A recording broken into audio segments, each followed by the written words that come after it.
Am I the a-hole for not inviting my friends for an annual New Year's trip because they didn't invite me last year? Anyway, so my friends and I have been traveling for every New Year since we were 16. We are in our early 20s now. It's a friend group of 6 people, 3 girls and 3 guys. And naturally, we all dated someone from the group at some point in high school. The guy I used to date and me broke up in 2020 but stayed friends. He found a new girlfriend a few months after that. Let's call her Amy. But I was okay with it and we all continued to hang out. Now New Year 2021 is coming up and we start to plan our trip. We were supposed to go to Greece. Usually I'm the one talking to the agencies and trying to save as much money as we can. Everything is fine and going well until about a month before the trip. My now ex best friend comes over and tells me that Amy isn't comfortable with me going on a trip because everyone is coupled up and I was single. And given my history with her boyfriend, she felt awkward. I felt sorry because I never got the feeling that she didn't like me or anything. So I asked if that means that she's not coming or what. Turns out that she still wanted to come, just didn't want me there. I was kind of hurt by this, but even more when the rest of my friends agreed that maybe it would be better if I didn't come, so there would be no drama on the trip. Anyways, I didn't go, kinda stayed away from Amy and my ex since then, and stopped hanging out as much with all of them. Then not long ago, Amy and ex broke up, I don't know why. And now this year's trip is coming up. I already have plans with my roommates and we are going to Amsterdam, and when my friends learned about this, they just assumed they are coming with us as well. I told them that roommates and I are going alone, and if they want to go, they can plan it for themselves, but that this is not a group trip. It's petty, I know, but it feels right to do to them what they did to me. Anyways, they called me some names and we had a fight.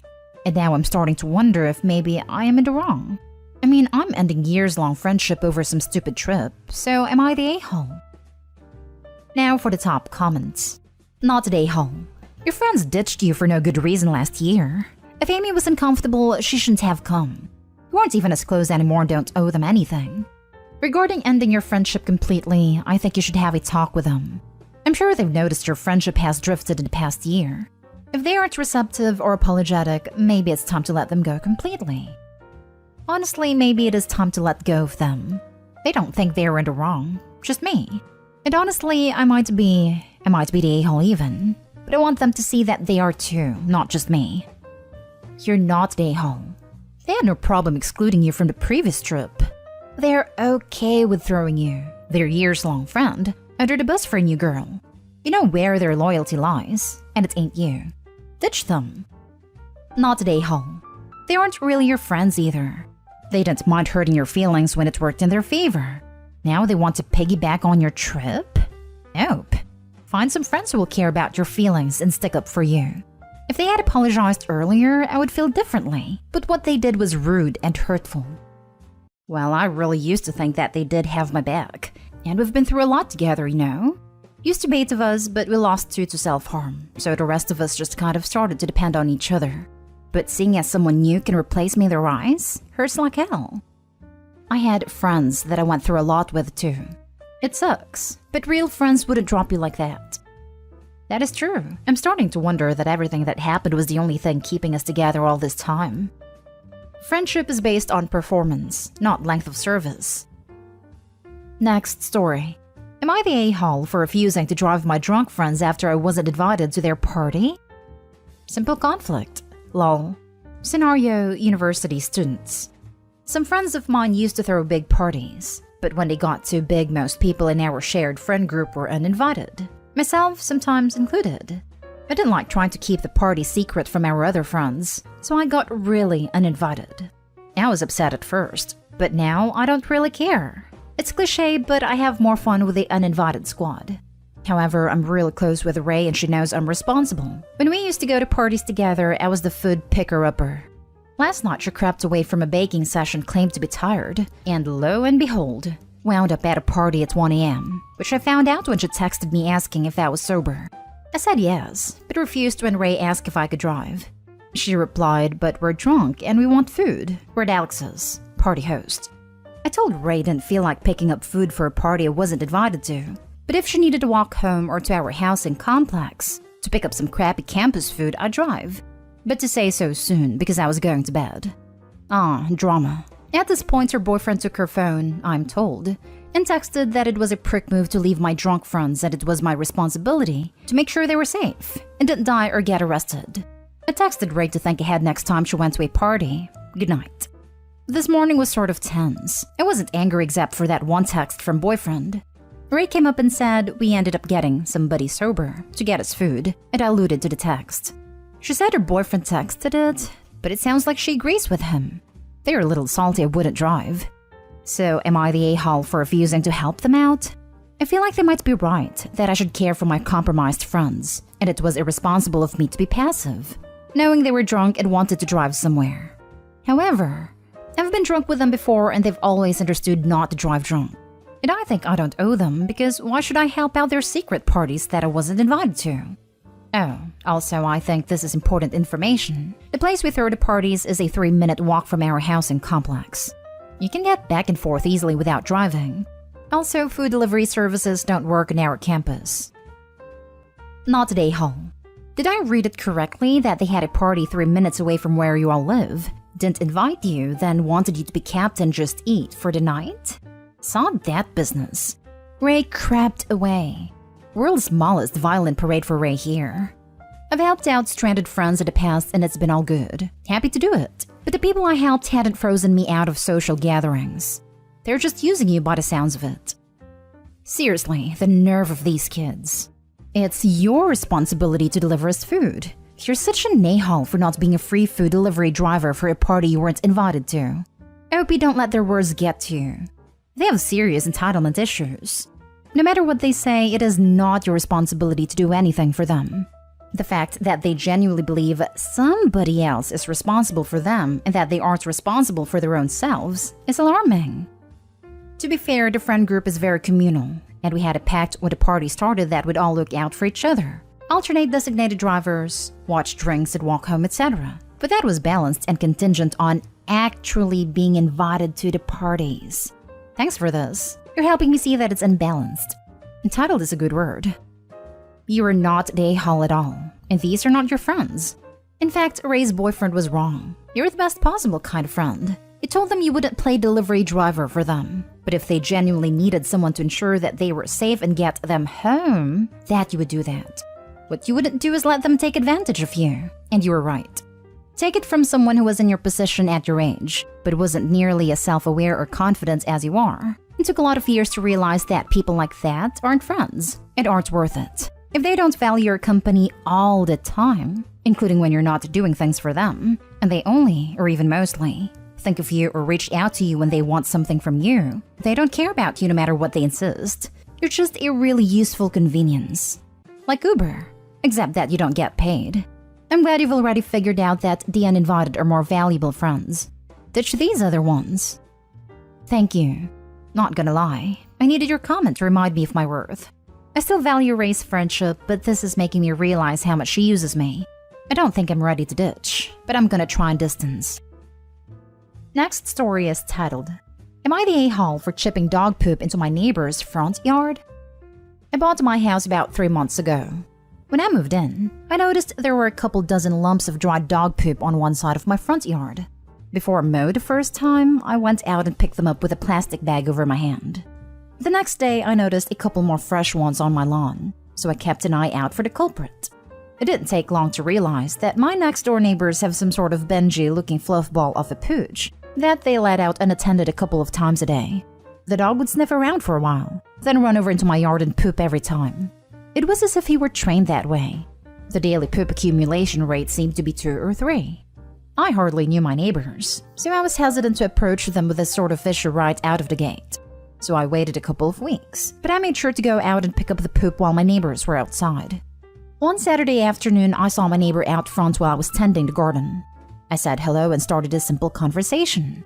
After a few minutes, I mentioned the poop and said it would be appreciated if they could pick up after their dog. My neighbor laughed and said that's not from his dog, that there is a stray dog in the neighborhood that does that everywhere. What to do? I decided to train my video doorbell to the poop zone and set the sensitivity to high. Within a week, I had a robust collection of video evidence incriminating my neighbor's dog. I'm no poop pathologist, but it's also pretty clear to me that all the poo in my yard came from the same duggo bunghole. Armed with mountains of evidence, I took the opportunity to approach my neighbor's wife when she was walking the dog. I didn't go into forensic details, but simply asked her if she wouldn't mind picking up after her dog in my yard. She also denied it, and the conversation ended awkwardly at best. I spent several more days noodling over what to do. I decided to take matters into my own hands. I pulled a pitching wedge out of my golf bag and proceeded to chip dog's cat from my front yard into my neighbor's. Beyond solving my immediate problem, I could also work a bit on my short game. This went on for some time. It became a weekly ritual that I sort of enjoyed. I did it without shame and in broad daylight. Everything was copacetic until last Saturday. I was out doing my thing when my neighbor's wife barged out her front door screaming.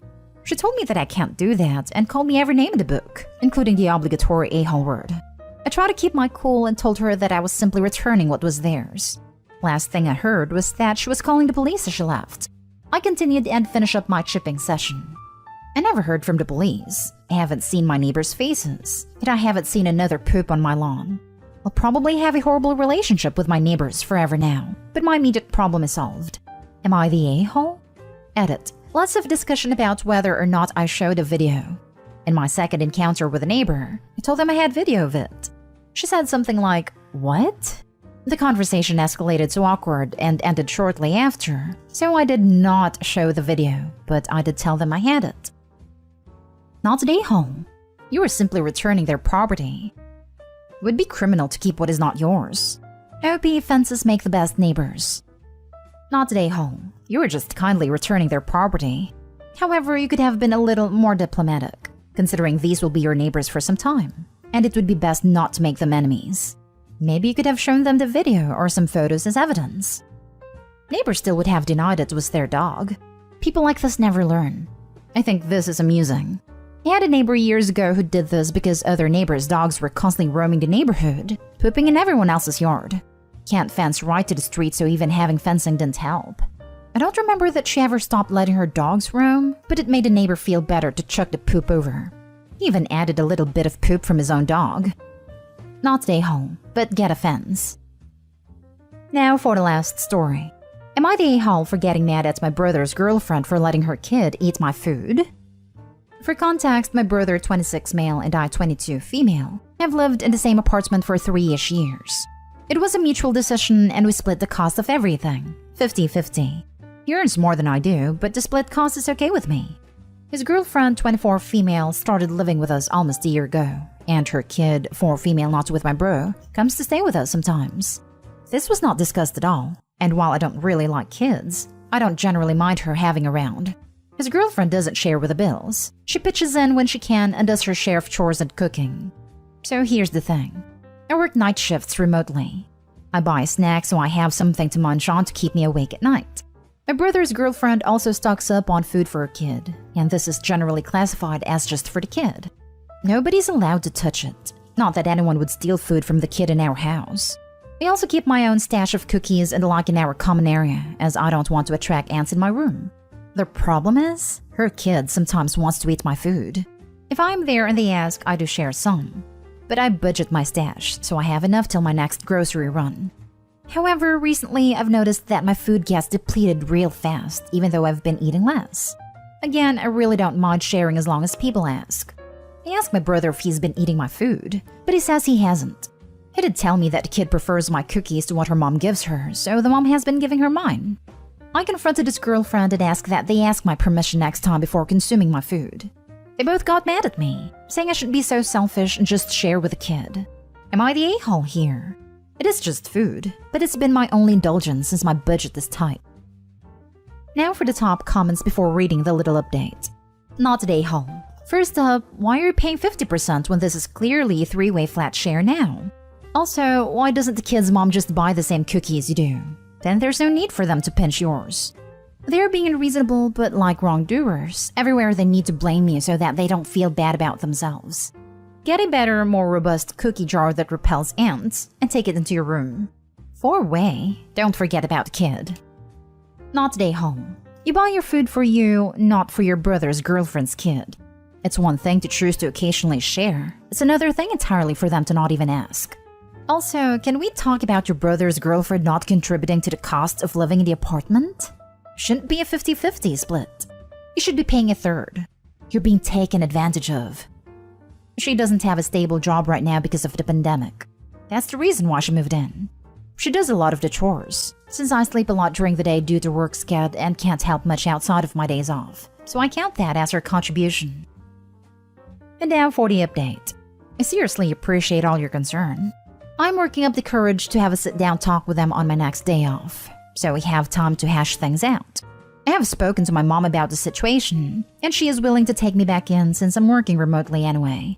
Mom is living alone now, and is not comfortable letting me live alone again because of a medical condition.